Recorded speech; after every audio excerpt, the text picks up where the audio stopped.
भगवान दत्तात्रय हे ब्रह्मा, विष्णू आणि महेश या त्रिमूर्तीचे एकत्रित रूप मानले जातात. भक्तांच्या कल्याणासाठी त्यांनी वेळोवेळी विविध अवतार घेतले. त्यापैकी 8 प्रमुख रूपांची कथा खूप प्रसिद्ध आहे. पहिला अवतार म्हणजे श्रीपाद श्रीवल्लभ. हा दत्तात्रयांचा पहिला अवतार मानला जातो. त्यांनी भक्तांचे दुःख दूर केले, चमत्कार दाखवले आणि धर्माची स्थापना केली. कुरोपूर येथे त्यांनी अनेक भक्तांना मार्गदर्शनही केले. अवतार दुसरा नरसिंह सरस्वती. हा अवतार ज्ञान आणि साधनेचा होता. त्यांनी वेद, धर्म आणि गुरुभक्ती यांचे महत्त्व सांगितले. गाणगापूर हे त्यांचे प्रमुख स्थान आहे. अवतार तिसरा श्री स्वामी समर्थ अक्कलकोट. स्वामी समर्थ यांनी अक्कलकोट येथे अवतार घेतला. भिवू नकोस, मी तुझ्या पाठीशी आहे. हा त्यांचा संदेश आजही प्रसिद्ध आहे. अवतार चौथा ते म्हणजे अवधूत रूप. या रूपात दत्तात्रय पूर्णतः मुक्त, विरक्त आणि संसारापासून अलिप्त दिसतात. त्यांनी 24 गुरूपासून शिकून ज्ञानाचा प्रसार केला.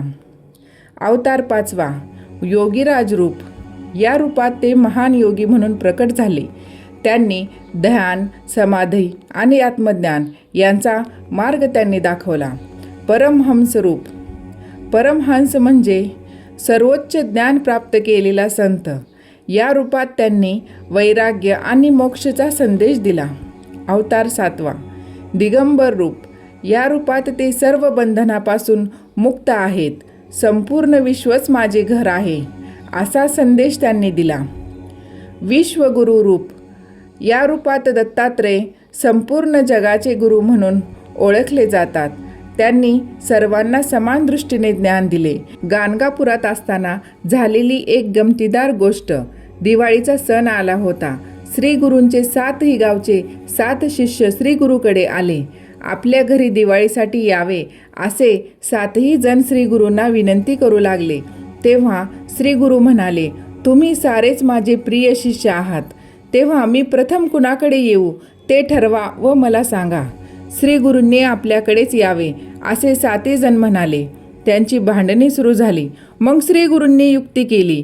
एकेका शिष्याला बाजूला बोलवले व त्याला सांगितले, मी तुझ्याकडे येईन, पण हे कुणाला सांगू नकोस. 7 शिष्यांना श्री गुरु फक्त आपल्या एकट्याकडेच येणार म्हणून सांगितले. यांचा त्यांना आनंद झाला होता. दिवाळीला श्री गुरु बाहेरगावी जाणार ही बातमी मठातील भक्तांना समजली. तेव्हा ते श्री गुरूंना विनवू लागले, आपण दिवाळीला आम्हाला सोडून जाऊ नये. श्री गुरु त्यांनाही म्हणाले, तुम्ही काळजी करू नका, आम्ही येथेच राहू. दिवाळीचा पहिला दिवस आला. श्री गुरूंनी 8 रूपे घेतली. 7 भक्तांच्या घरची सेवा घेतली व मठातही ते राहिले. कार्तिकी पौर्णिमेला 7ही शिष्य गाणगापुराला मठात आले. प्रत्येकजण सांगू लागला, दिवाळीला श्री गुरु फक्त आपल्याच घरी आले आणि आपण दिलेली वस्त्रे श्री गुरूंच्याकडे असल्याचे दाखवू लागला. पण गाणगापुरातले लोक म्हणाले, श्री गुरु तुमच्यापैकी कुणाकडेच आले नव्हते, ते येथेच मठात होते. हे सारे ऐकून सर्वांनाच आश्चर्य वाटले. श्री गुरु साक्षात परमेश्वर त्रिमूर्ती आहेत. भक्तांसाठी त्यांनी 8 रूपे घेतली. हे पाहून सर्वजण श्री गुरूंचा जय जयकार करू लागले. परमेश्वरा, अनंत रूपे घेणारा तू त्रिमूर्ती भगवान आहेस. तुझे सामर्थ्य आम्हाला कसे बरे समजेल. भगवान दत्तात्रय यांनी घेतलेली ही 8 रूपे आपल्याला एकच संदेश देतात. भक्ती, ज्ञान आणि वैराग्य यांचा समतोल ठेवला तर जीवन सुखी आणि यशस्वी होतो. भक्तीने सर्व शक्य आहे.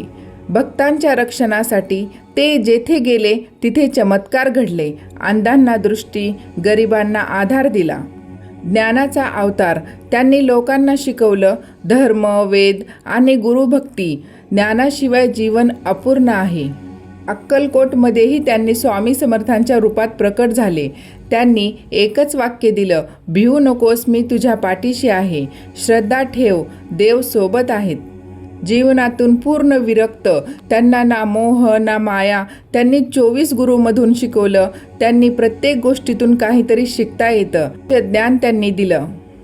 ध्यान आणि समाधी त्यांनी शिकवलं, मन शांत केलं तरच देव भेटतो आणि जगात राहूनही अलिप्त सर्वोच्च ज्ञान प्राप्त करता येते. मोक्ष म्हणजेच मनाची शांती आहे. अहंकार सोडून माझं काहीच नाही, सगळं ईश्वराचं आहे, सर्व बंधनापासून मुक्त होणे हेच तर ज्ञान आहे. संपूर्ण जगाचे गुरु त्यांनी शिकवलं, सर्वांना समान बघा, प्रेम करा, हेच खरं अंतिम सत्य आहे.